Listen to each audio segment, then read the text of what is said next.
Narji menggelar acara syukuran hitanan kedua buah hatinya, Chena dan Nail, pada Minggu 12 Februari 2017 kemarin. Acara berlangsung meriah dan syarat akan budaya Betawi. Undangan yang hadir melimpah ruah, mulai dari masyarakat sekitar hingga sahabat-sahabat Narji di dunia selebriti. Narji sangat bahagia dan berharap anak-anaknya bisa sukses mempertahankan nilai budaya serta menggapai mimpi menjelajah dunia.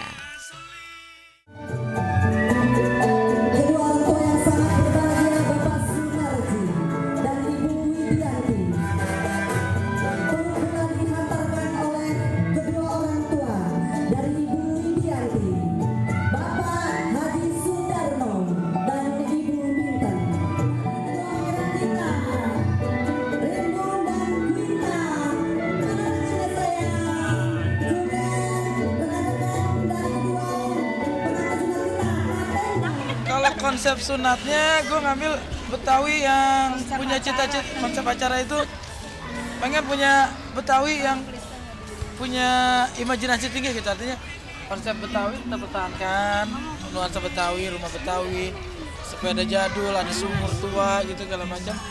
Tapi ada pesawat segala macam, itu lambang-lambang simbol-simbol mainstream dari luar negeri itu, mainstream luar negeri itu.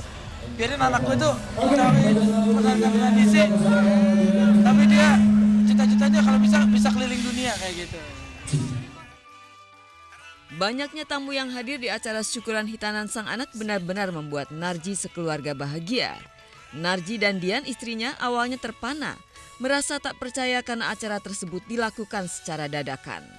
Tapi Narji setidaknya telah membuktikan diri sebagai sosok yang menyenangkan di tengah masyarakat.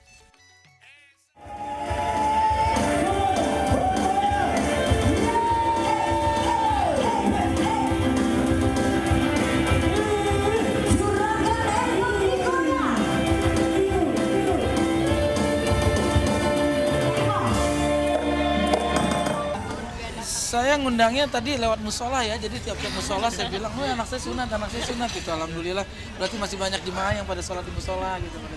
Terutama saya kan banyak gaulnya justru di kampung sini gitu, kayak mainnya sama Pak Camat, sama Pak Lurah gitu. Alhamdulillah mereka datang semua kayak gitu kan. Di balik syukuran hitanan kedua buah hatinya, Narji dan Widianti sebenarnya tengah berbahagia atas hari jadi pernikahan mereka yang ke-9.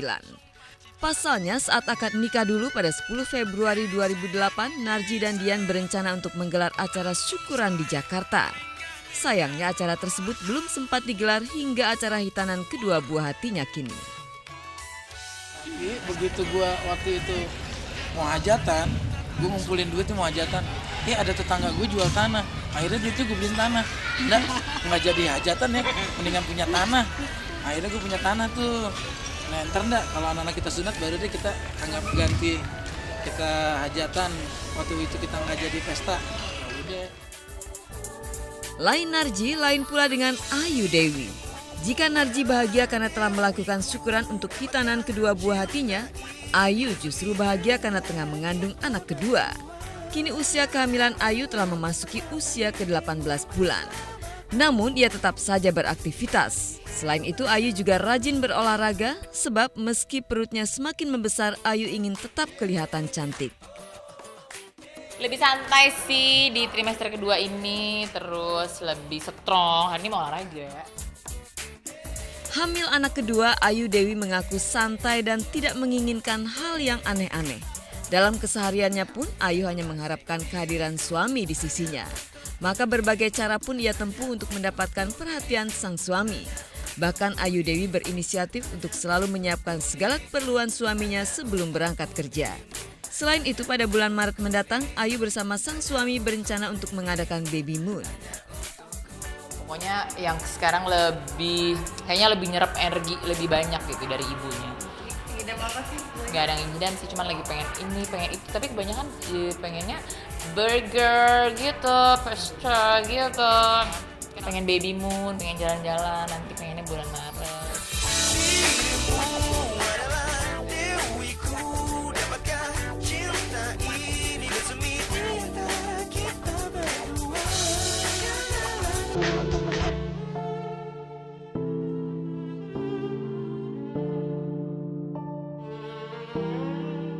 Ustadz Ahmad Al-Habsyi digugat cerai oleh Putri Aisyah Aminah istrinya ke Pengadilan Agama Jakarta Timur. Gugatan yang dilayangkan pada 31 Januari 2017 lalu itu tentu saja cukup mengejutkan sang ustadz. Kepastian tersebut diungkapkan oleh Jajat Sudrajat, Humas Pengadilan Agama Jakarta Timur. Bahkan sidang pertamanya yang beragendakan mediasi akan dilangsungkan pada tanggal 8 Maret 2017 mendatang. Namun demikian, Jajat enggan berkomentar soal alasan mengapa Putri Aisyah ingin mengakhiri ikatan rumah tangganya dengan sang suami. Tanggal 31 Januari 2017 gugatan masuk didaftar ya. Nomor perkaranya 048. Kami gugatan kan betul di ya kan sidang itu kan tertutup untuk umum pada pasal 8 itu pasal 8 untuk persidangan perkara persidangan itu kan tertutup untuk umum. Oleh karena itu isinya itu rahasia. Kecuali nanti kalau sudah putus ya. Meski Jajat menutup rapat-rapat tentang alasan gugatan cerai dari istri Ustadz Al-Habsyi itu, namun berhembus kabar tentang adanya isu poligami yang membuat Putri Aisyah Aminah ingin menggugat cerai. Selain isu poligami tersebut, mencuat juga adanya kekerasan dalam rumah tangga. Sampai sejauh ini belum ada penyampaian itu ke saya. Ya Ustadz ya sangat kaget lah mendengarnya. Tapi kemarin setelah Ustadz tahu, Ustadz hanya menyerahkan semuanya kepada Allah yang terbaik seperti apa. Tapi Ustadz berpesan kepada saya untuk mencoba sebelum proses hukum berjalan, kita coba untuk mediasi ataupun silaturahmi kepada pihak kuasa hukumnya istri Ustadz Ahmad Al-Habsyi.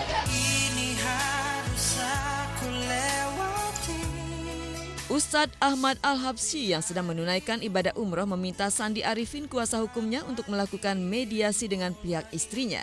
Mediasi tersebut dimaksudkan untuk mempertahankan rumah tangga yang telah dibina selama 10 tahun lebih dengan Putri Aisyah yang telah dikaruniai 3 orang anak. Akankah kelak Putri Aisyah mengurungkan niatnya dan mau mencabut gugatan cerainya terhadap Ustadz Ahmad Al-Habsyi? Ya karena pertimbangannya adalah kenapa Ustadz masih mau mempertahankan. Yang pertama adalah keluarga. Ustadz juga punya anak-anak. Rumah tangga itu kan tidak menjadi kewajiban dipertahankan sampai akhir hayat. Itu abghadul halal indallah at-talaq. Perkara yang halal tapi Allah nggak suka cerai, talak. Nah, kalau harus terjadi apa boleh buat? Berarti ada sesuatu yang tidak bisa lagi dipertahankan. Ustadz Solmed mengaku kaget mendengar kabar sejawatnya digugat cerai oleh sang istri. Sebagai teman, Solmed cukup prihatin dan ia mengaku belum tahu apa yang membuat Al-Habsyi